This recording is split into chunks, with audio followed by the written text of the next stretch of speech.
Youth basketball players stepping onto the court this weekend in the 2017 GYBA Drug-Free Youth Basketball League. Big shout out to Dania Municipal Planning Council, GYBA and Barragata Mayor's offices, DPR, DYA, McDonald's, and KFC for helping sponsor the league.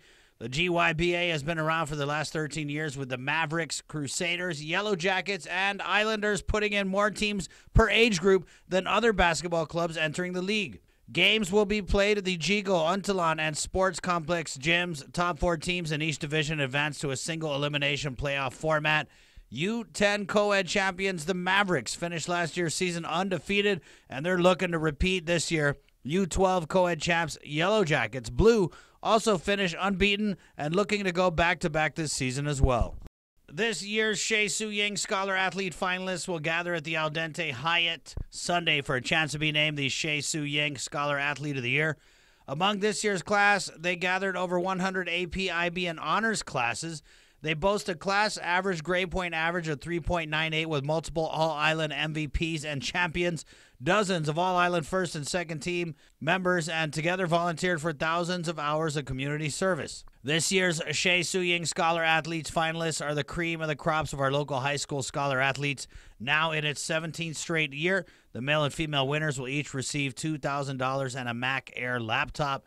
Every finalist will receive an Apple iPad Mini 4. Congrats to the parents, families, friends, and the respective schools.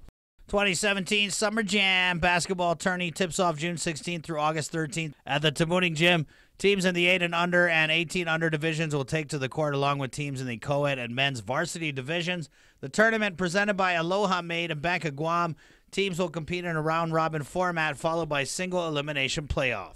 GPD's Dania Classic Golf Tournament going down Saturday at the Guam International Country Club. Showtime 11 a.m. with a shotgun start scheduled for 12 noon. Format for the tournament is two-man best ball, $125 per player, $240 a deal for a two-person team before June 10th. A bunch of prizes, raffles, cocktails, soft drinks, food, water, and as always, a great clubhouse banquet after the tournament. Banquet fee for non-players, $20. Two Guam boys throwing down in the UFC at UFC Fight Night 111, June 17th in Singapore. UFC veteran John Tuck, joined by PXC standout Frank the Crank Camacho on the card. Tuck, 9-4 MMA, 3-3 in the UFC, will face fight legend Takanori the Fireball Kid Gomi, 35-13 in MMA, just 4-7 in the UFC. At 155 pounds during the prelim bouts, Camacho, 20-4 in mixed martial arts, makes his UFC debut to face China's Li Jiang Lang, 12-4 MMA, 4-2 in the UFC. Camacho, a last-minute replacement as Jiang Lang's previous opponent was injured in training. Camacho was a member of the Ultimate Fighter 16 but was cut during elimination rounds. The Crank's opponent is on a 2-fight winning streak, while Camacho has won 9 of his last 11 bouts.